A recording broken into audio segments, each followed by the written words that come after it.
Tribunal Constitucional.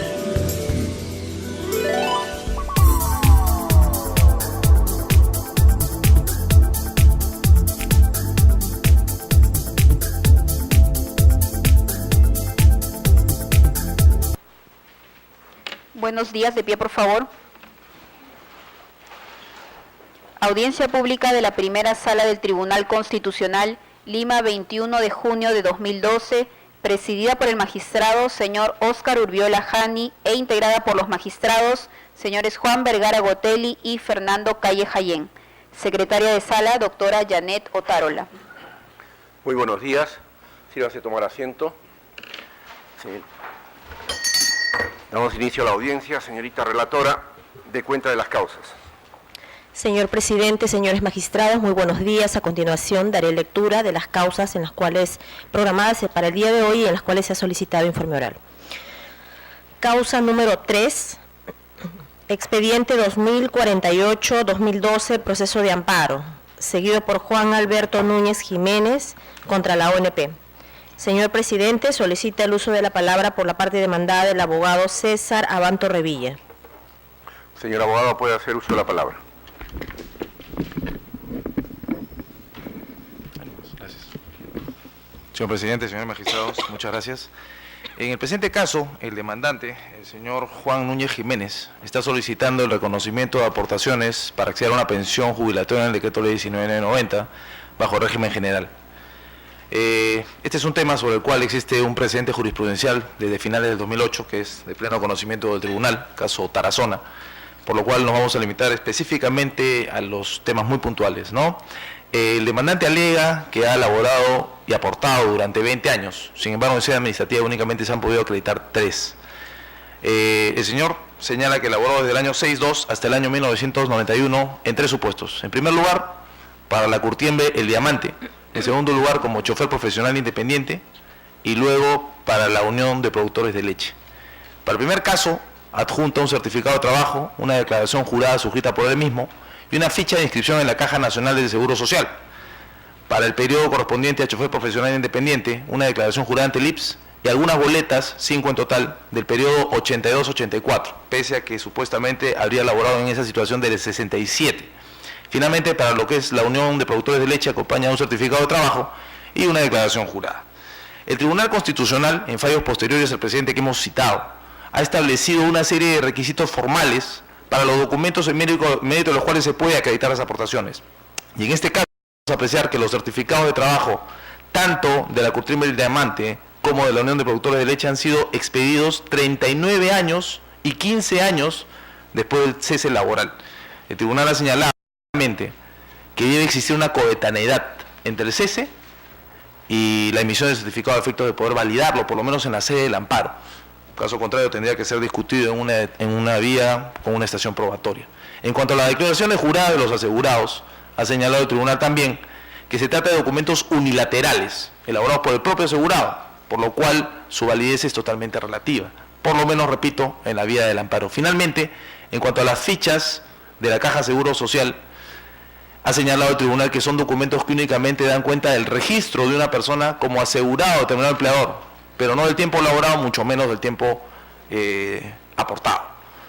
En cuanto al periodo como chofer profesional independiente, cabe destacar que las boletas corresponden al periodo 82-84 y es justamente el periodo reconocido por la ONP. Por tanto, es el periodo restante el que no ha sido debidamente acreditado, y en ese mismo sentido se ha pronunciado el 10º considerando de la sentencia de vista de la segunda sala civil con ocasión de declarar improcedente la demanda, que es el sentido que esperamos sea validado por este tribunal. Muchas gracias. Vista la causa, al voto.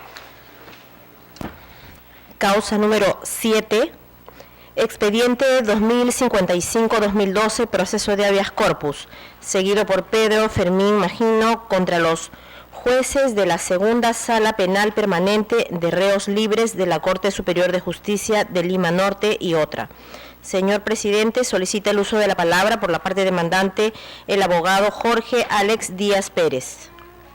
Señor abogado, puede hacer uso de la palabra. Bien, señores de esta ilustre Sala de Justicia Constitucional, venimos a vuestro despacho a fin de solicitar se sirva fundamentándonos en la expresión de agravios pertinente, procedente, nuestro habeas corpus, y en consecuencia se pueda amparar el derecho que estamos alegando por haber sido lesionado fundamentalmente.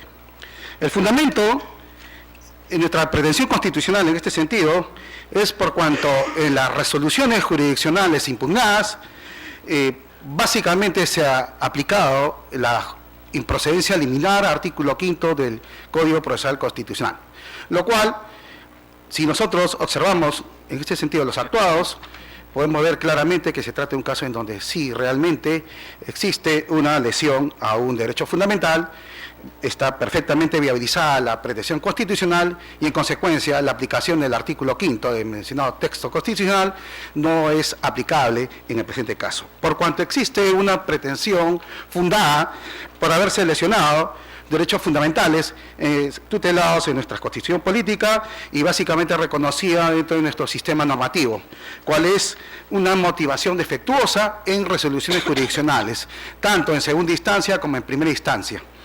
En concreto, ¿qué es lo que nosotros alegamos como pretensión constitucional?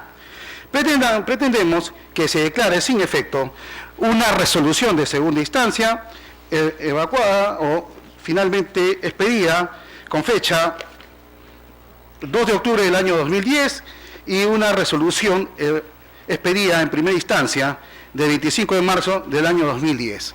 ¿Cuál es el fundamento de nuestra pretensión constitucional amparada en una resolución que no se encuentra fundada en derecho, por cuanto existe una motivación defectuosa? Los señores magistrados de primera y segunda instancia de la justicia penal ordinaria del Distrito Judicial de Lima Norte fundamentan una sentencia en una motivación defectuosa en el sentido de que se pretende asumir como un delito de carácter continuado cuando doctrinariamente por la dogmática internacional y penal se sabe perfectamente que el delito imputado en este caso a mi patrocinado es un delito de ejecución instantánea, como son todos los delitos dolosos de acción o de mera actividad, como lo reconoce la doctrina penal. En este caso, si nosotros observamos la sentencia impugnada inicialmente en su considerando tercero y posteriormente la que corrobora ineligentemente no enmienda la misma en su considerando sexto, ambas hablan de que este delito es un delito de carácter continuado. No se puede hablar de un delito de carácter continuado si no se encuentra dentro de los parámetros prescritos en el artículo 48 del Código Penal. Se está pretendiendo asumir que un delito del año 97 permanezca en el tiempo hasta el año 2007, cuando mi patrocinado no ha tenido dominio del hecho del mismo. En consecuencia, al existir una mala comprensión del juzgador en cuanto a la motivación juris, ¿qué tipo de sentencia podemos estar hablando? Si hay un craso error de concepción normativa, no se puede fundar en un error de concepción dogmática viniendo de jueces que se precian de ejercer la magistratura. Creemos que la justicia constitucional tiene perfectamente la vía para poder enmendar esta situación injusta, porque se ha condenado bajo un argumento juris defectuoso como el propio Tribunal Constitucional en reiterada jurisprudencia reconocido y que puede perfectamente enmendarlo en este habeas corpus reparador y de ejecución. Eso es todo, señor. Gracias. Vista la causa, al voto. Causa número 9, expediente 2060-2012, proceso de amparo, seguido por Carlos Eduardo Juan Valle Bellido contra la ONP. Señor presidente, solicita el uso de la palabra por la parte demandada el abogado José Víctor Polo Guevara. Y el abogado puede hacer uso de la palabra. Con su venia, señores magistrados, en relación a la causa 2060-2012, seguida por el señor Eduardo Valle Bellido, tenemos que lo que persigue este demandante es el otorgamiento de pensión de jubilación general, cuyos requisitos son 65 años de edad y 20 años de aporte. En sede administrativa, mediante resolución del año 2009, se le denegó esta pensión de jubilación por cuanto únicamente había acreditado 1 año 6 meses de aportes. En el presente proceso judicial, a efectos de acreditar el periodo de aportes conocidos en sede administrativa, adjunta en principio un certificado de trabajo de la fábrica Royal S.A., en donde no se puede ver el periodo en el que laboró, por cuanto en el certificado de trabajo se precisa que laboró del 1 de 61 hasta agosto del 69, sin precisar el día exacto del término de la relación laboral. Y tampoco se aprecia el nombre ni el cargo de la persona que suscribe el certificado de trabajo. Asimismo, adjunta un segundo certificado de trabajo expedido por la empresa pesquera S.A. En este certificado de trabajo tampoco se aprecia el nombre ni el cargo de la persona que suscribe el mismo. Y finalmente adjunta un tercer certificado de trabajo de la empresa José Luis Queirolo Bianchi, en donde se encuentra suscrita por el mismo demandante. No se encuentra suscrita por el empleador, mucho menos se identifica el nombre ni el cargo de la persona empleada que suscribe el certificado. En tal sentido, en virtud del precedente de ausencia obligatoria 4762-2007, en donde se establece cuáles son los requisitos mínimos para que un certificado de trabajo pueda servir de sustento para acreditar años de aportes al Sistema Nacional de Pensiones, solicitamos que se declare improcedente la demanda. En relación a la causa 2062...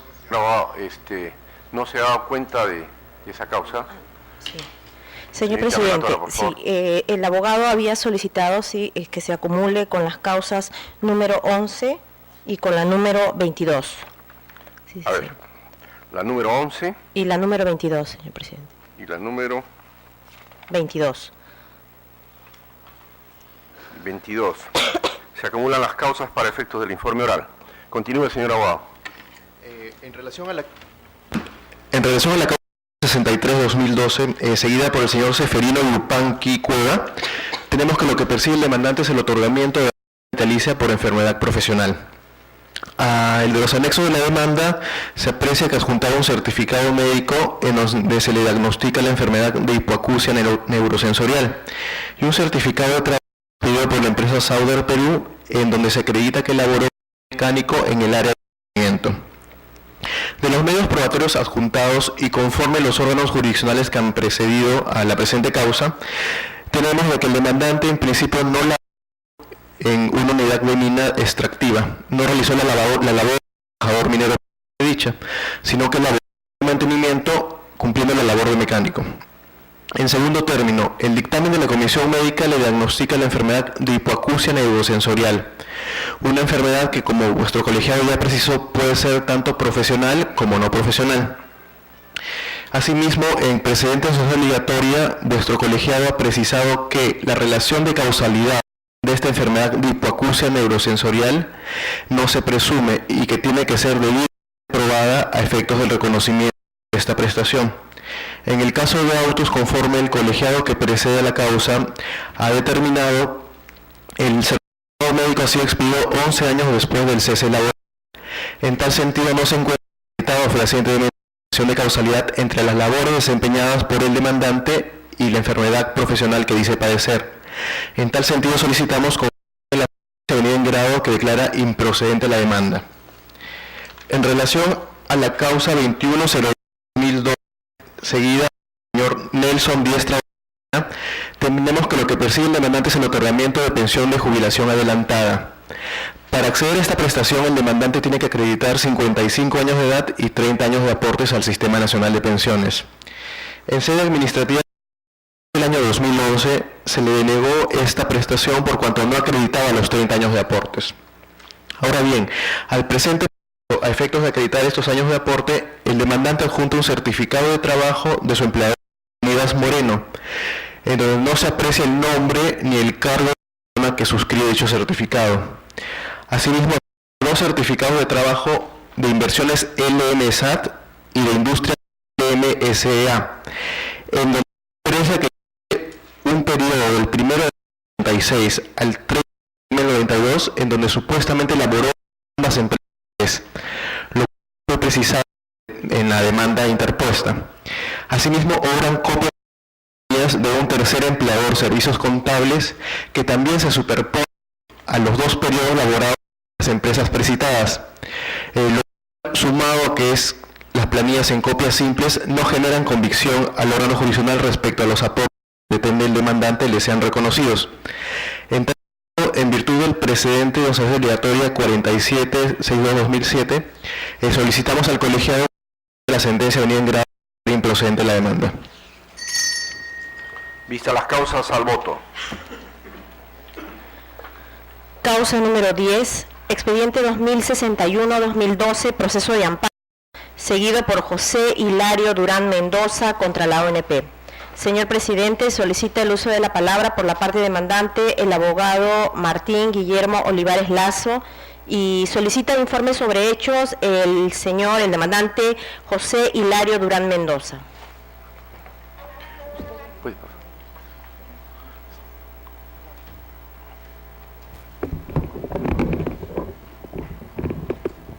Señor Durán Mendoza, se va a concretar única y exclusivamente a los hechos, en forma breve. Doctor, estoy enfermo, estoy sordo, he venido para reclamar sobre mi jubilación.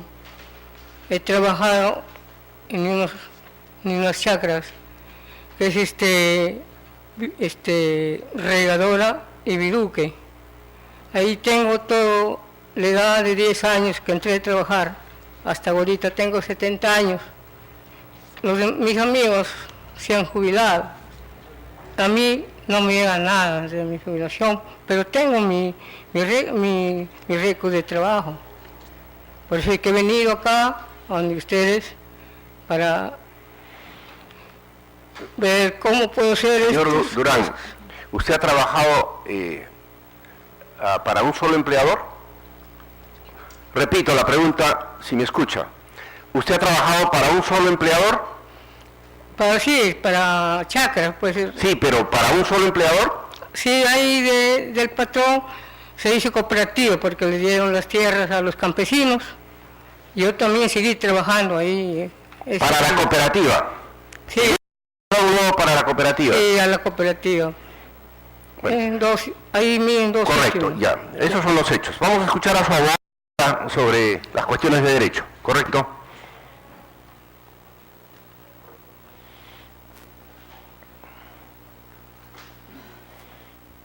Puede hacer uso de la palabra, señor abogado. Buenos días, señor presidente, señores magistrados, con sus venias. Lamentablemente nos encontramos en la política de la entidad demandada nuevamente de cometer abusos contra los asegurados, en este caso futuros pensionistas. Imagínense si en Lima el abuso es grande, en provincia obviamente la situación es peor.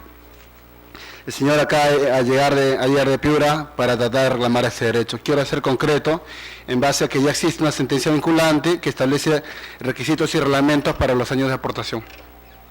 El señor, cuando se presenta en el 2004 para solicitar su pensión de jubilación, no le reconocen ni un mes, apenas 8 meses de aportación y como ha señalado mi patrocinado, él ha trabajado en 2 empresas, en Compañía de Regadora Piura, en la cual se ha presentado 6 copias de planillas simples y 6 copias de planillas legalizadas, que demuestran el periodo por lo cual él trabajó durante 13 años en esa empresa. Posteriormente, como medio operatorio del segundo empleador, se ha presentado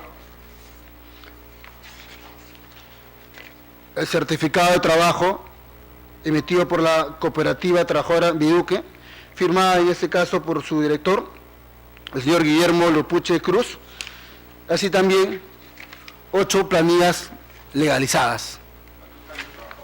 ¿Cuántos años trabajó para esa cooperativa? Para la segunda empleador 13 años, para el segundo empleador 7 y para la primera 13. En ambos se dan los 20 años. Lo curioso, señor magistrado, es de que la ONP contradice a nivel administrativo el certificado de trabajo, a pesar que existen las planillas, señalando de que ha mandado el certificado de trabajo a una pericia grafotécnica, obviamente una pericia grafotécnica de parte, utilizando las firmas de los DNI o las firmas, en este caso, de las últimas votaciones del señor, y aduciendo que la firma, obviamente la prensa radiofónica señala que la firma no corresponde a puño y letra del titular, pero la persona está viva, la persona nunca se le notificó, nunca se le comunicó, para que de alguna manera, entre comillas, corroborar si realmente es una firma falsificada o no. Simplemente utilizaron diferentes medios para tratar de desvirtuar su certificado de trabajo, que está corroborado con 16 planillas que hemos presentado. ¿Cómo vienen las resoluciones? ¿Hay rechazo liminar? Tanto en primera y en segunda instancia señalan de que no se ha acreditado de manera fehaciente o que los medios probatorios no son los adecuados para demostrar las aportaciones. ¿Qué edad tiene su defendido? 70 años, señor presidente. Bien. Vamos a ver con Quiero- mucho cuidado y detenimiento este caso. Quiero terminar, señor magistrado. Sí. En este caso, como repito, fuera de esto, también ha demostrado, debidamente analizado, su carnet de seguro. El señor estaba inscrito en el Seguro Social, era aportante. ¿El Seguro Social Obrero? Así es. Por tanto, señor magistrado, con el respeto de su digna sala, solicito respetuosamente que se revoque la sentencia de vista y se declare fundada la demanda. Bien. Vista la causa, al voto. Causa número 16. 16.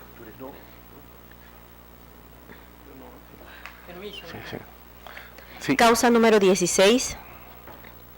Expediente 2080-2012, proceso de amparo, seguido por Nazario Paredes Gutiérrez contra la ONP.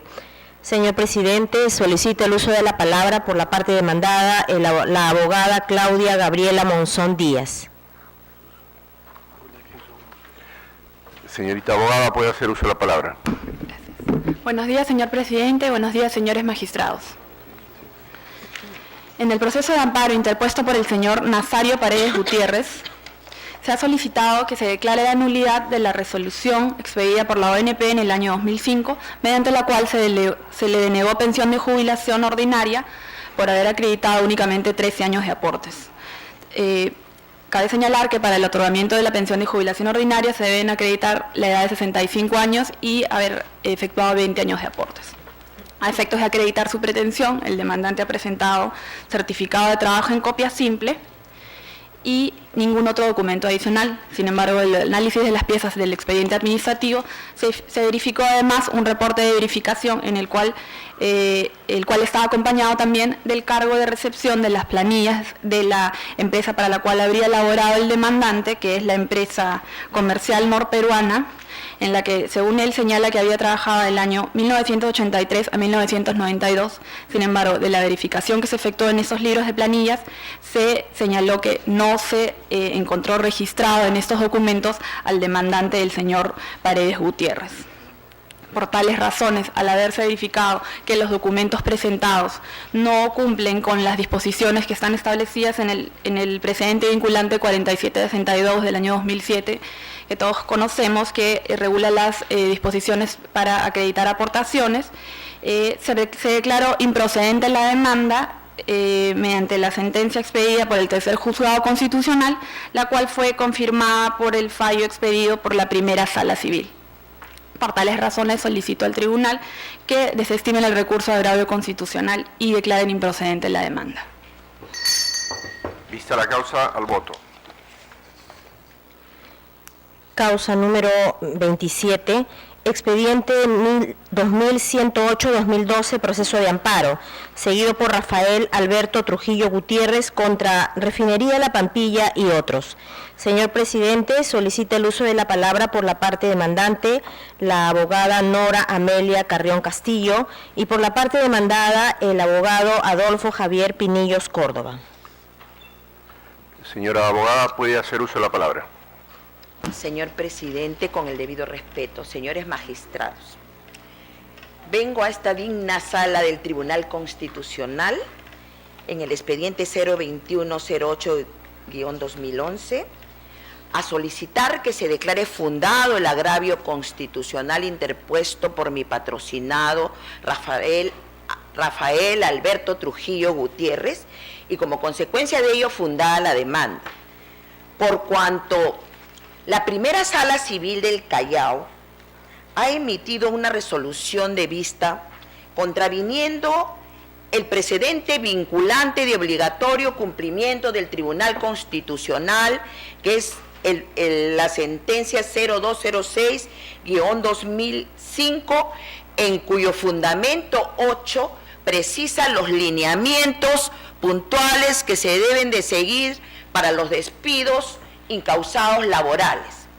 Es así que en ese fundamento 8 que lo ha precisado, ya cuando esta sala ha pretendido cambiar de vía, diciendo de que este proceso se debe ir a la vía laboral, cuando el despido incausado, la vía idónea es la vía del amparo civil, pues la sala, dentro de ese contexto, ya este tribunal en el expediente 3284-2011, como en el expediente 3260 del 2011, ha declarado fundado el agravio constitucional por este mismo criterio de la Sala Civil del Callao, que ha pretendido enviar a la vía laboral estos procesos. ¿Y por qué digo que lo ha pretendido cambiar y ha ido contra el precedente vinculante del Tribunal Constitucional? Porque la sala no ha tenido en cuenta que mi patrocinado ha sufrido un despido incausado después de 12 años de trabajo. Es así que mi patrocinado ingresó a trabajar para Repsol YPF, Comercial del Perú, Refinería La Pampilla, en el año de 1998, directamente para las planillas de Repsol. Repsol lo puso en sus planillas desde 1998, exactamente hasta el 30 de julio del 2001, cuando desde el 1 de agosto del 2001 lo cambia a las boletas de pago de la empresa Solimano Complementarios. Y luego, hasta el 30 de junio del 2002, lo tiene que esta empresa Solimano. Y desde el 1 de julio del 2002 lo pasa a la empresa Adeco Perú, bajo supuestos de acción que nunca se cumplieron. Lo tienen Adeco Perú hasta el 6 de octubre del 2008, que lo pasa a la empresa GM, que es Graña Montero Digital, Sociedad Anónima, que nada tiene que ver con... O sea que en este proceso, señores magistrados, está acreditado fehacientemente el fraude laboral que comete Refinería La Pampilla en contra de... Estos casos son casos emblemáticos que en este momento se están ventilando en la OIT y en el Consejo Nacional de Trabajo, porque son cientos de trabajadores que vienen sufriendo despidos incausados basados en una supuesta tercerización. ¿Sí? Pero ¿qué dice la ley de tercerización al respecto? La ley de tercerización es súper clara, la ley 29.245. Dice que para que haya tercerización, primeramente la empresa tercerizante tiene que desplazar a los trabajadores. Y ojo, a mi patrocinado jamás fue desplazado por ninguna de las empresas que supuestamente lo tenía contratado. El artículo cuarto de la ley de tercerización 29 señala los lineamientos, los requisitos. Dice, si no se cumplen los requisitos no hay tercerización. Y el decreto supremo 006-2008, que es el reglamento de la ley, dice que si no se cumplen los requisitos, ipso facto, y están más de las 3/4 partes del año los trabajadores tercerizados y supuestamente desplazados dentro de la empresa principal, inmediatamente tienen que pasar a las planillas de la empresa principal. Pero en este caso, inmediatamente, señores magistrados, y en este caso, en ningún momento, señores, se ha cumplido con desplazar a mi patrocinado y no se ha cumplido con la tercerización. Por eso que se desnaturalizó su contrato de trabajo y se desnaturalizó la tercerización conforme se acreditó con el acta de inspección, en el acta de inspección número 368 que pidieron estos trabajadores cuando vieron violados sus derechos fundamentales al trabajo, teniéndolos en supuestas empresas tercerizantes, sin que exista tales tercerizaciones, sino, como vuelvo a repetir, cometiendo fraude laboral. Entonces, señores, y esa acta de infracción no es una mera acta, es una acta que, conforme al artículo 16 de la Ley de Inspecciones de Trabajo, es prueba plena, porque dice, cuando se acredita fehacientemente que se ha desnaturalizado la tercerización y se levante el acta de infracción, esto se convierte en prueba plena, lo dice la Ley de Inspecciones de Trabajo. Entonces, señores, estamos frente a una prueba fehaciente, una prueba idónea que declaró de que se había de neutralizar la tercerización con la última empresa GMD y por lo tanto todos los trabajadores deberían ser incluidos en las planillas de Repsol. Se le ordenó. ¿Y qué hizo Repsol? Repsol los despide incausadamente bajo el supuesto de un vencimiento de contrato que no se podía dar después de 12 años de trabajo, porque mi patrocinado solo pudo ser despedido por causa justa, conforme lo señala el artículo 4 y 10 del Decreto Legislativo 728. Señores magistrados, acabo de leer hoy día, viniendo a este ilustre tribunal, que este ilustre tribunal, en el expediente 02011, le ha puesto freno a las prácticas irregulares del sistema de tercerización laboral. Entonces, señores, este es un caso idéntico al que estamos invocando. Yo pido, señores, que se marque este precedente y que también se declare fundada la demanda de mi patrocinado, porque se ha acreditado la vulneración a su derecho fundamental al trabajo, se ha acreditado la denaturalización de su contrato de trabajo, está acreditada la denaturalización de la tercerización que nunca existió, que no se cumplieron con los requisitos, que mi patrocinado jamás fue desplazado. Y señores, y esto estamos frente a un fraude laboral, y ustedes lo van a poder apreciar, porque he señalado sin solución, de un día para otro lo ponían en una planilla, en otra planilla.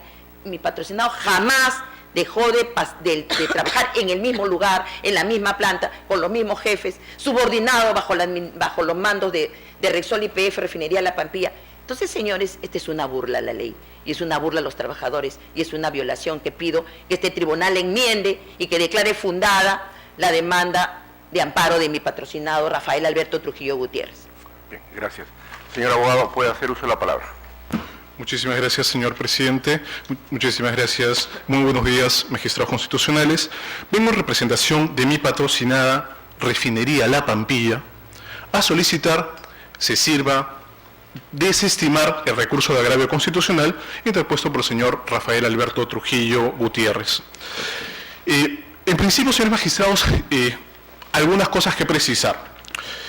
Creo que, para que ustedes puedan entender, en este proceso, el recurso de agravio pretende cuestionar la resolución de vista número 60 de fecha 31 de enero del 2012, que confirmó la sentencia de primera instancia, expediente resolución número 38 de fecha 18 de abril del 2011, que declaró improcedente la demanda. ¿Y qué se discutió a lo largo de todo este proceso? Que la vía de amparo no era la vía para discutir las pretensiones que justamente estaban incoando el señor Trujillo. Y me queda más claro aún por qué la sala y el juzgado de primera instancia lo establecieron, porque parece que acá la abogada patrocinante tampoco está muy al tanto de lo que ha sucedido. Y lo explico por qué.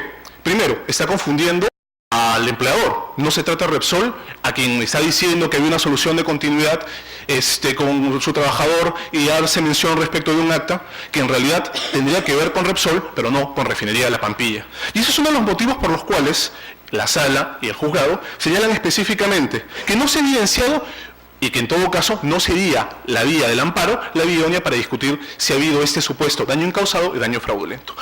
Hay toda una serie de cuestiones que hay que discutir. Por ejemplo, se habla de un despido incausado, cuando en realidad, viendo las actas notariales que se adjuntaron en la contestación de la demanda, se determina de que fue el propio señor Trujillo quien no quiso suscribir un contrato, una ampliación del contrato que tenía con Graña Montero Digital. Con lo cual, en realidad, ¿cuál es el supuesto despido incausado? Lo segundo, él ya había interpuesto un mes antes exactamente una demanda en la vía laboral en la cual estaba discutiendo justamente el reconocimiento del vínculo con Refinería La Pampilla. Y solamente hay que tener en cuenta, señores magistrados, dos jurisprudencias del Tribunal Constitucional, una expedida en el caso Núñez Millán contra Doerran y la otra en el expediente 3283. El Tribunal ha sido muy claro en señalar de que si se acude a la vía ordinaria, se cancela ineludiblemente la posibilidad de utilizar simultáneamente la acción de amparo. Estos son parte de los argumentos que se han señalado. Pero además, señores magistrados, una de las cosas que se tiene que tener en cuenta es que en el acta supuestamente de infracción ofrecida, no es Repsol, es Repsol supuestamente la que se propone una infracción por parte del Ministerio de Trabajo y sin embargo nosotros somos Repalaz.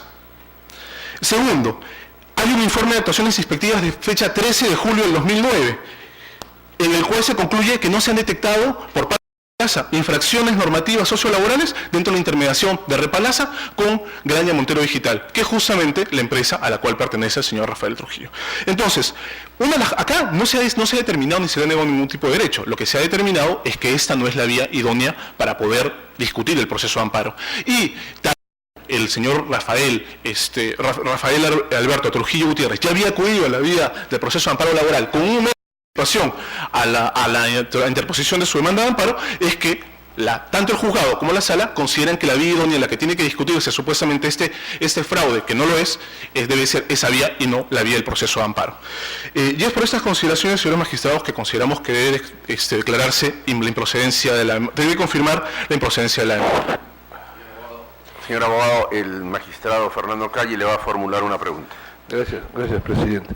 No solamente quizás reiterativa, ¿se está certificando que un mes antes de que inicie la acción en el juez constitucional ya había iniciado una acción paralela o similar para efecto de su proposición? Efectivamente, doctor. E incluso lo reconoce tampoco el mismo juzgado cuando señala que con fecha la demanda fue interpuesta el 13 de abril y la demanda laboral fue interpuesta el 13 de marzo. Acá tengo los datos de la demanda laboral. La demanda laboral que se interpuso con anticipación al proceso de amparo se tramitó, o se viene expediente 245-2009 ante el segundo juzgado laboral del Callao. Gracias, presidente. Señora abogada, sí, tiene usted derecho a hacer la réplica. Sí, estando frente a las mentiras que está hablando mi colega, tengo que expresarles, señores magistrados, con la verdad ante todo. Con la verdad, porque a mí me enseñaron, señores, en mi religión, que la verdad y la justicia son bienes supremos. Y yo, cuando vengo a un proceso, a lo largo de mis 33 años de abogada, siempre he venido con la verdad y enarbolando la bandera de la justicia. Es así que en el expediente 368-2009, que es el acta de infracción, es contra Relapasa, contra Refinería La Pampilla, señores. Y eso obra en autos. Dice, sujeto inspeccionado Refinería La Pampilla. Y en el acta está el nombre de mi patrocinado Rafael Alberto Trujillo, quien debe ser reincorporado, porque se determinó que la empresa GMD que utilizaban como fachada no era su empleadora. Y no obstante que había esta acta, le pretendieron obligar a firmar un contrato de prórroga con esta empresa, cuando le estaban obligando que lo incluyan en sus planillas. Le dijo, se está vencido tu contrato, si no firmas el nuevo contrato. Mi patrocinado no podía firmar, porque el acta de infracción le ordenaba que lo incluyan a las planillas de Relapasa, sino lo que pasa es que el abogado de la parte contraria es un abogado que recién ha sido contratado hace 2 meses, 3 meses. Yo estoy desde el año 2005 defendiendo estos procesos, señor.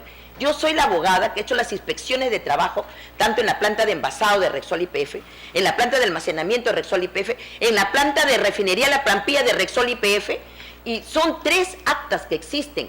Y la 368 es respecto de Refinería La Pampilla Social. Tercero, la vía laboral, señores. Mi patrocinado, porque se dio esta acta, lo despiden incausadamente. Mi patrocinado, cuando se da el acta de infracción donde le ordenan y Rexol no cumple, le pretende obligar a firmar un nuevo contrato, ¿qué hace? Pide, demanda laboralmente que lo incluyan a las planillas de Rexol. Pero en ese interín que él ha demandado laboralmente por otra causa, no por el mismo, el artículo 5º, inciso 2 del Código Procesal Constitucional les dice cuando se ha acudido previamente por la misma causa, por el mismo motivo, en el supuesto de que mi patrocinado hubiera dicho, me han despedido incausadamente, voy a hacer nulidad de despido ante el juzgado laboral, ahí sí cabe lo que está mencionando el señor, pero no que haya acudido al proceso laboral a solicitar que le incluyan para que se cumpla lo ordenado por el acta de infracción. Mi patrocinado ha recurrido al Poder Judicial en vía de amparo para ser reincorporado, para recobrar su vínculo laboral, no para solicitar ningún reconocimiento, no para solicitar ninguna desnaturalización de tercerización, no para solicitar ninguna nulidad de carta notarial, como los casos que menciona el señor de Doerran, que sí son casos completamente diferentes, y se han declarado improcedentes las demandas porque son trabajadores lavanderas, jardineros, gasfiteros, que no es el caso de mi patrocinado. Mi patrocinado trabaja realizando la función principal del objeto social de la emplazada, de la empresa principal. Entonces no es el mismo. Existe sí un proceso laboral, pero es por otro motivo. Por eso cuando Repsol interpuso la excepción de litipendencia, se declaró improcedente la excepción de litipendencia porque no se daba con la trípode. ¿Por qué? Porque no era el mismo motivo. Si bien es cierto que eran las mismas partes, pero la causa, la pretensión era otra. Señor abogado, el magistrado Fernando Calle le va a formular una pregunta. Sí, señor. Gracias, con vuestra venia, presidente. Doctora, dígame, pero la finalidad que pretendía en esa acción laboral, o que está creo todavía caminando, sí, ¿es la misma? No, de ninguna manera, porque mi patrocinado en ese momento mantenía vínculo laboral todavía con Relapasa, y lo que él solicitaba era que se cumpla, que se dé cumplimiento al acta de infracción y que lo incluyan en las planillas. Pedía que lo incluyan en las planillas, o sea que ya no lo tengan más en las planillas de GMD, sino que lo pasen a las planillas de Relapasa. ¿Por qué? Porque ya le habían ordenado, le habían ordenado que incluya. En esta acción de amparo que está pretendiendo su reposición, está pretendiendo su también a la vez está pretendiendo que se le incorpore en planilla. No. Porque ya está acreditado, señor. ¿En qué condición quiere que se le Mi patrocinado quiere ser reincorporado a su puesto de trabajo que tenía con anterioridad en la misma Relapasa, en su condición de trabajador directo, porque está acreditado por imperio de la ley, por el principio de la realidad de los hechos que ¿Y para qué ha planteado usted una acción laboral? Yo lo planteé con la anterioridad. Pero ¿qué pasa? Mire, en este momento, señor magistrado, hay un trabajador que ha ganado su proceso laboral y ya no tiene vínculo laboral, y usted cree que ha pedido que lo reincorporen, y el juez que le ha referido no puede ser reincorporado porque no hay vínculo laboral, porque usted ya fue despedido. Vamos a concentrarnos en lo que, en honor de esa verdad que usted nos habla y que seguramente se olvidó decirlo aquí porque a lo mejor para usted no tenía relación con lo que estaba informando. La pretensión, a ver, quiero entenderle, en el proceso laboral es que lo incorporen a planilla. Que lo incorporen a las planillas. Pero usted me dice que en la pretensión de reposición ya no necesita porque él es parte, está en planilla de alguna forma. Él, por imperio de la ley, el artículo bueno, de la ley. Si es por ello, entonces, no estaría, ¿se ha desistido usted de la acción laboral? Lo único, ¿De la acción laboral se ha desistido? Ya que por imperio de la ley está incorporado. No tiene por qué desistirse porque son dos cosas distintas. Son dos cosas distintas. ¿Por qué? No tiene nada que ver una con la otra. Yo acá lo único que pido es recobrar mi vínculo laboral. Pido recobrar mi vínculo. ¿Y en la incorporación en planilla qué sucede?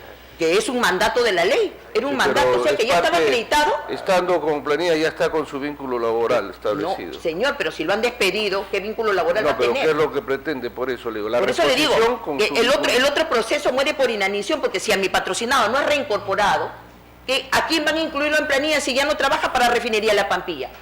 Ese proceso muere por inanición, porque si mi patrocinado no recobre el vínculo laboral, jamás va a poder ser incluido en las planillas de Refinería La Pampilla. Gracias, doctora. Gracias, presidente. Señor presidente, brevemente. Concluyó su intervención, vamos a dar luz a la palabra al abogado para que haga la respuesta. Puede hacer uso de la palabra. Señor magistrado, nuevamente, justo lo que acaba de señalar la doctora me demuestra de que existe una vía idónea que sería la del proceso laboral. ¿Por qué? Porque en todo caso, y traigo a colación lo que señala el propio doctor Jorge Peirano en su libro La Medida Innovativa, si en todo caso consideraban de que se estaba vulnerando alguna situación que podía ser o que podía afectar la eficacia de esa sentencia que se está discutiendo o ese procedimiento judicial que se está discutiendo en el proceso laboral, podían acudir a una medida innovativa y justamente dejar sin efecto o en todo caso reponer las cosas al estado anterior.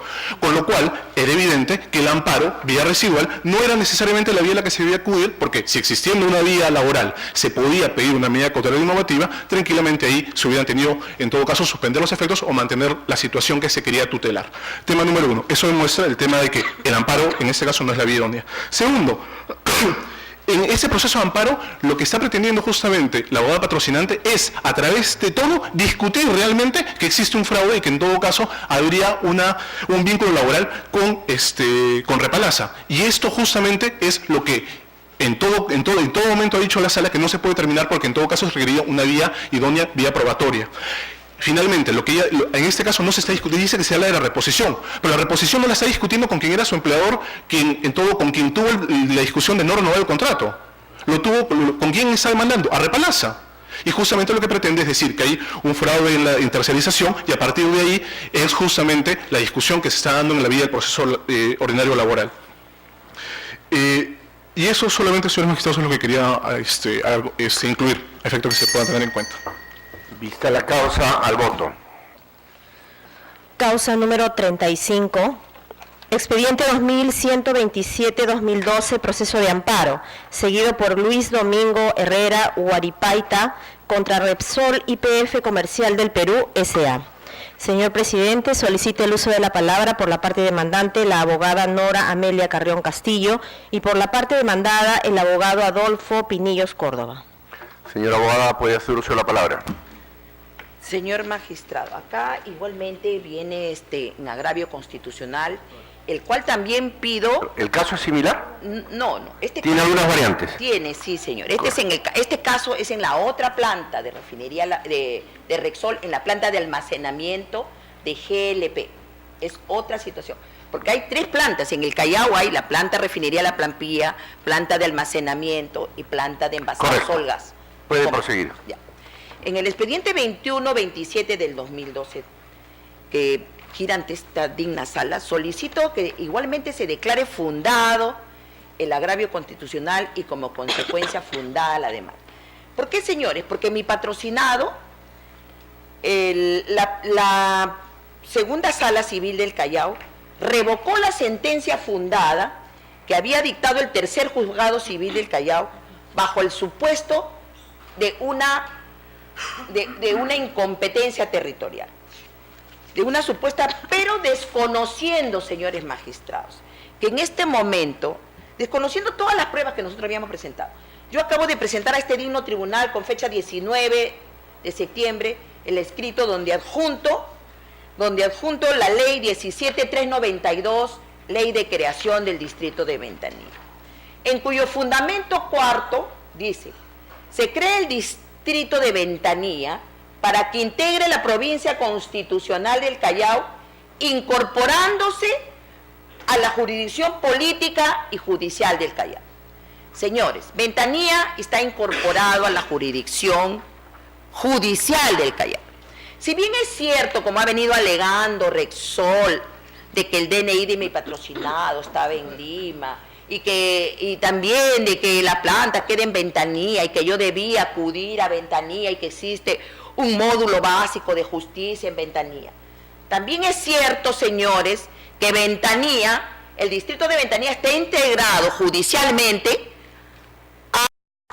a la jurisdicción de la Corte del Callao, judicial del Callao. Yo lo he demostrado no solo con esta ley que estoy adjuntándolo, sino con el oficio 152-2012 que emite el comisario de Ventanilla, donde dice no puede efectuar, y también corren autos, que lo he adjuntado justo con mi agravio constitucional como prueba fehaciente, porque no tengo jurisdicción, porque le corresponde a la jurisdicción de la comisaría de Márquez Callao.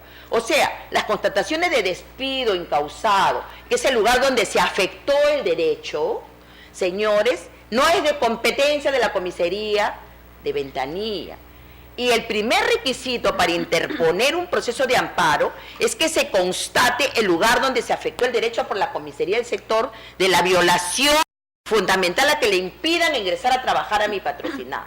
Señores, hay pruebas fehacientes, como les vuelvo a repetir, que no se puede venir con la incompetencia territorial, porque estamos en el Callao, las plantas están en el Callao. El artículo 51 del Código Procesal Constitucional es clarísimo. Dice, es competente el juez civil del lugar, en primer lugar, donde se afectó el derecho. Y en segundo lugar, en el trabajador, el afectado, tiene 2 opciones para demandar en el lugar donde se afectó el derecho, donde está ubicada su empresa, y en el lugar de su domicilio. Yo no sé por qué se está tomando en cuenta solamente el DNI, cuando se tiene que tomar en cuenta el lugar donde se afectó el derecho, que es la planta de envasado de GLP, que queda en el kilómetro 16.5 de la carretera Néstor Gambetta Callao, y que es de competencia de la jurisdicción de la comisaría de Márquez, y que más allá, según el plano de calles que ha adjuntado, le corresponde al Callao. Y sin embargo lo quieren hacer pasar como que es Ventanilla, porque siempre en todas las direcciones se pone autopista Ventanilla. Pero sin el supuesto negado que se pretenda creer que es la competencia de Ventanilla, pues nosotros nosotros le decimos que la ley de creación, que es una ley especial y que se debe tomar importancia bajo la ley ordinaria, se debe de aplicar la ley especial, que es la ley de creación de un distrito, donde se señala taxativamente que se cree este distrito para que se integre a la jurisdicción política y judicial del Callao. Entonces estoy dentro de la competencia, señores. Yo puedo demandar en la Corte Principal, que es la Corte del Callao, Avenida 2 de Mayo, como puedo demandar también en el módulo básico. Y en nada se enervaba mi derecho de demandar en la Corte del Callao, porque está integrada a la jurisdicción judicial del Callao, señores. Yo pido, y por ese hecho de un DNI, la sala no puede revocar una sentencia fundada donde se ha acreditado igualmente con el acta 468-2008 de que se ha desnaturalizado su contrato de trabajo, se ha desnaturalizado la tercerización, por los mismos fundamentos que acabo de repetir anteriormente. O sea que, señores, se viene violando el derecho fundamental al trabajo, se acredita fehacientemente con pruebas que trabaja directamente para Rexol, que existe pruebas fehacientes, que por el principio de la realidad de los hechos mi patrocinado es trabajador de Rexol. Mi patrocinado, acá nos van a venir con el argumento de que hizo juicio laboral, porque él no hizo juicio laboral. No existe, se desistió, lo presentó, pero se desistió en un comienzo.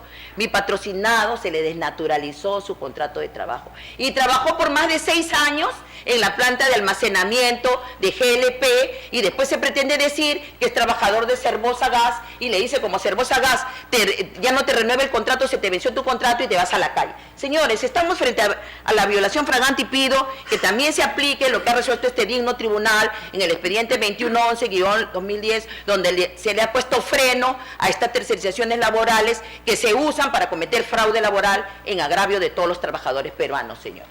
Muchísimas gracias. Señor abogado, puede hacer uso de la palabra. Muchas gracias, señor presidente.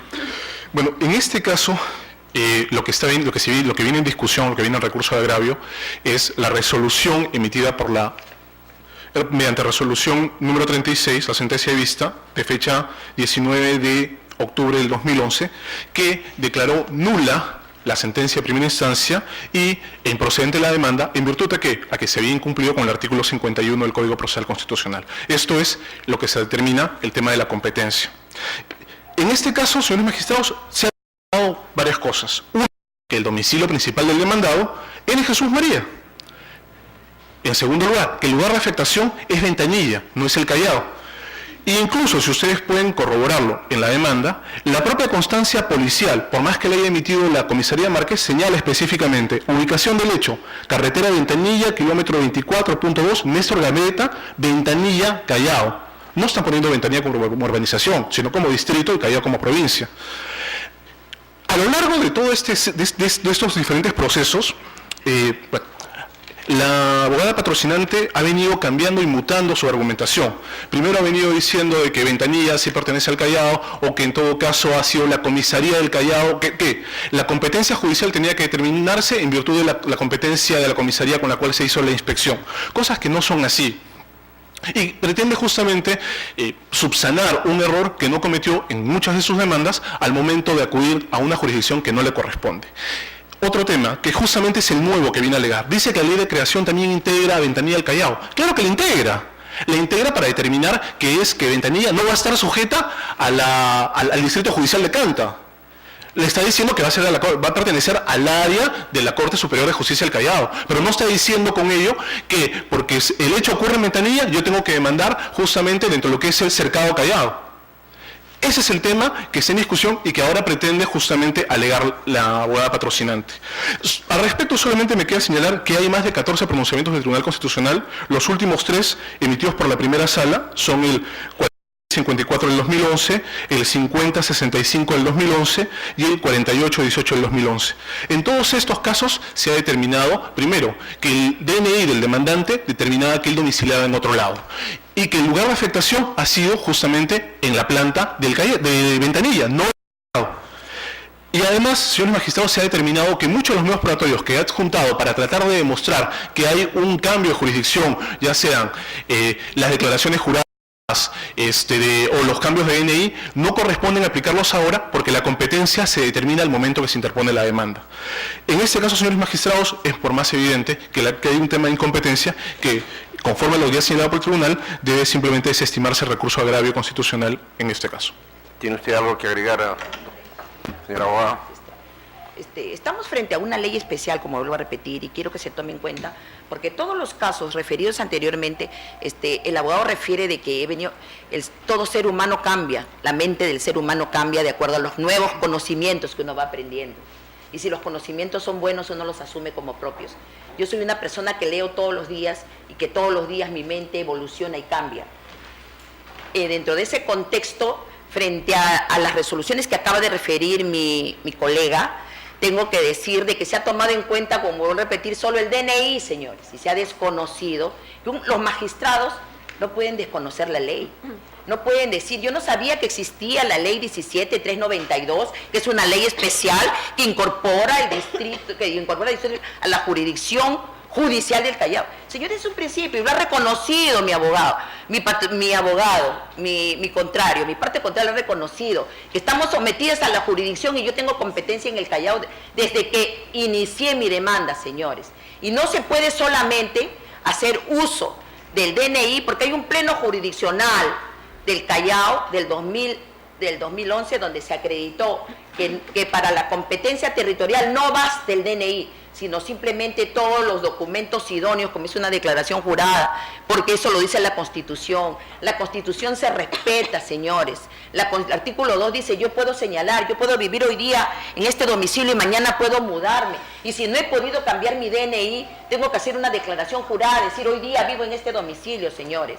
Eso me lo faculta la Constitución de mi país, de la cual soy respetuosa dentro de un Estado de Derecho, porque ustedes ahora son el Estado, señores, y yo como el Estado que son, le pido que apliquen las leyes especiales sobre las ordinarias y que se tenga en cuenta que estamos de la competencia idónea, que es la Corte del Callao, señores magistrados. Señor abogado. Brevemente, señores magistrados. Primero, yo no he señalado en ningún momento que Ventanilla no esté dentro del área de la Corte. Como corte, o sea, así como por ejemplo dentro de la Corte de Lima está La Molina, está San Juan de Miraflores, pero las competencias de los determinados juzgados civiles varía. Por ejemplo, alguien en La Molina demandará ante el juzgado mixto de La Molina y Cieneguilla, no demanda necesariamente ante los juzgados civiles de Lima. Igual sucede en los casos de Villa María del Triunfo, que ahora tienen la Corte de Lima Sur. Todos son parte de la Corte de Lima. Esa es a lo que se refiere la ley de creación de Ventanilla, que Ventanilla está sometida a la jurisdicción, a la Corte del Callao, pero no está determinando de que porque algo ocurre en Ventanilla tenga que mandarse ante Cercado Callao. Ese es el asunto que está en discusión. Se pretende nuevamente decir cosas que no son y ahora imputarme hechos que yo no he mencionado. Muchas gracias. Vista la causa, al voto. Causa número 31, expediente 2117-2012, proceso de amparo, seguido por Pablo Navarro Quispe, contra los jueces de la Primera Sala Civil de la Corte Superior de Justicia de Ica. Señor presidente, solicita el uso de la palabra el demandante para informar en causa propia el abogado Pablo Navarro Quispe. Señor abogado, puede hacer uso de la palabra. Gracias, señor presidente, señores magistrados del Tribunal Constitucional. La presente demanda de amparo es por violación mi derecho constitucional al trabajo y a la libertad personal. Los magistrados o los jueces superiores, al actuar en la Primera Sala Civil, ha expedido una sentencia de vista número 22, en la que declara o tiene en cuenta como demandante a mi patrocinado, don Valentín Caguas Gutiérrez, seguido contra la ONP y por contencioso administrativo, documentos como es un certificado de edad que ellos mismos dicen aparentemente falso, que corre a fojas 8.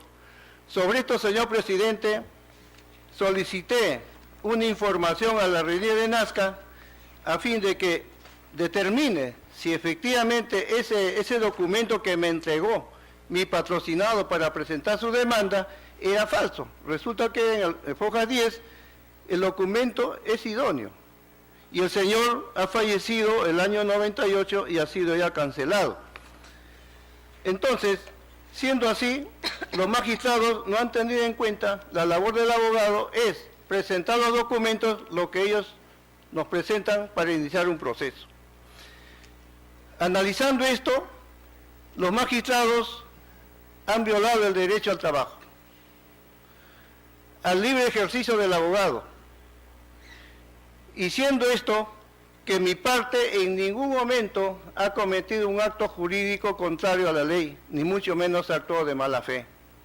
En cuanto a la violación a la libertad personal, está debidamente acreditado con haber dispuesto que se remitan los certificados al Ministerio Público, a que me haga un seguimiento y imponerme una multa de lo que no he cometido ningún delito alguno. Por otro lado, debo precisar que como abogado lo que ejercitamos no solamente es en la defensa de nuestros magistrados, sino también constituye un centro de trabajo de los abogados. Y no se puede restringir ni limitar el derecho por cuanto de hacerlo se estaría violentando a un derecho fundamental de lo que es el derecho al trabajo. Por estos fundamentos, ¿nos podría usted explicar de qué manera con la aplicación de esta multa se ha afectado el derecho al trabajo? Precisamente por haberme comprendido como que si yo haya cometido un delito. Bueno, se le aplicó la multa. Así es. Al aplicarle la multa, ¿de qué manera le restringe el derecho al trabajo? Porque la sala ha emitido los certificados al Ministerio Público para que me inicie una persecución penal hasta sancionarme, lo que realmente no he cometido esto. ¿No ha sido solo multa? ¿Diga? ¿No ha sido la aplicación de una multa? No. ¿Se le ha denunciado? Bueno, no sé si lo ha denunciado, pero lo cierto que hay un proceso... ¿Pero usted no puede ejercer la profesión actualmente? No, yo estoy ejerciendo libremente. Entonces, ¿de qué manera se le ha vulnerado el derecho al trabajo? Porque ya hay una copia certificada que había remitido al Ministerio Público. ¿Pero eso restringe su...? No me restringe todavía, pero de repente va a haber, pero ¿Lo considera como una amenaza? Así es, pero la actuación de los magistrados considero que sí ha vulnerado el derecho al trabajo. Bien. Gracias, señor. Vista la causa, al voto. Causa número 32, expediente 2118-2012, proceso de amparo, seguido por empresa panificadora El Rey contra el intendente regional de Ica y otro. Señor presidente, solicita el uso de la palabra por la parte demandada, el abogado Ronald Guzmán Álvarez, por la SUNAT. Señor abogado, puede hacer uso de la palabra. Señor presidente, señores magistrados, buenos días. Vengo en representación de la Procuraduría de la SUNAT a fin de que se declare improcedente o infundada, en su defecto, la demanda de amparo interpuesta por panificadora El Rey. A través de este proceso de amparo, la empresa pretende que se deje sin efecto dos resoluciones coactivas. La primera, que trabó embargo en forma de depósito sin extracción sobre los bienes, sobre las maquinarias de la empresa, y la segunda, que trabó un embargo en forma de retención, y que ese mismo se suspende el procedimiento de cobranza coactiva, alegando que la materia de cobranza no es exigible, y señala que no es exigible porque considera que al haber interpuesto recurso de apelación contra la resolución de intendencia que declaró improcedente la solicitud de prescripción, aún el crédito se encuentra controvertido, y por tanto no sería exigible. Al respecto, debo señalar que la demanda resulta improcedente porque existen vías igualmente satisfactorias para cuestionar la cobranza coactiva. La primera es el recurso de queja ante el Tribunal Fiscal en el curso del procedimiento, y la segunda es el proceso de revisión judicial de cobranza coactiva una vez finalizado el procedimiento. Ahora bien, en caso la sala estime entrar en el fondo del asunto, debo señalar que la demanda resulta infundada porque las solicitudes de prescripción son solicitudes no contenciosas, a través de la cual se solicita la prescripción de una deuda tributaria. No se cuestiona la determinación, existencia o cuantía de la deuda tributaria. Ello es materia de la reclamación contra la propia resolución de determinación o de multa, orden de pago, más no la solicitud de prescripción, la cual va a una etapa posterior hacia la acción de la SUNAT para realizar cobranza. El artículo 119 del Código Tributario señala expresamente las causales de suspensión y de conclusión del procedimiento de cobranza, y entre ellas no se encuentra la interposición de una solicitud de prescripción. Ello en base a que la solicitud de prescripción puede ser presentada en cualquier lapso de tiempo. Uno no tiene un plazo para interponer una solicitud y así el contribuyente puede cuestionar, no cuestiona la exigibilidad, no cuestiona la determinación, sino cuestiona solo la acción de cobranza. Por tanto, siendo que la actuación de la Administración se ha sujetado de acuerdo a lo establecido en el Código Tributario, solicito se declare infundada la demanda. Vista la causa, al voto. Causa número 36, expediente 2129-2012, proceso de amparo, seguido por Óscar Máximo Alba Silva contra Minera Barrick Misquichilca S.A. Señor presidente, solicita el uso de la palabra por la parte demandada el abogado Armando Gutiérrez González. Señor abogado, puede hacer uso de la palabra. Muchas gracias, señor presidente. Señores magistrados, buenos días. El señor Alba Silva ha interpuesto esta demanda de amparo laboral solicitando su reposición en el centro de labores, alegando que no se le habría renovado el contrato de trabajo sujeto a modalidad por una conducta antisindical, supuestamente por una represalia a su afiliación sindical. ¿Cuáles son los hechos realmente? El señor fue efectivamente contratado por la empresa el 1 de diciembre del año 2008 mediante un contrato sujeto a modalidad inicialmente por 13 meses, el cual vencía el 31 de diciembre del año 2009. Ese contrato fue renovado por un año más, venciendo el 31 de diciembre del año 2010, fecha en la cual efectivamente se extinguió el vínculo laboral. Quiere decir, número uno, que la causa de extinción es una causa justa prevista legalmente, que es el vencimiento del plazo previsto en el contrato, que está regulada en el artículo 16, literal C, de la Ley de Productividad y Competitividad Laboral. Pero como digo, el demandante sostiene que no se le había renovado el contrato supuestamente porque se afilió al sindicato. ¿Y qué es lo que presenta para demostrar eso? Nada, absolutamente nada. ¿Qué es lo que dice? Dice que a inicio, o mejor dicho, a mediados de junio del año 2010, supuestamente habría sido objeto de acto de hostilización. Y acá les pido, por favor, tomar nota de la fecha, básicamente. Esto es junio del 2010, mediados de junio.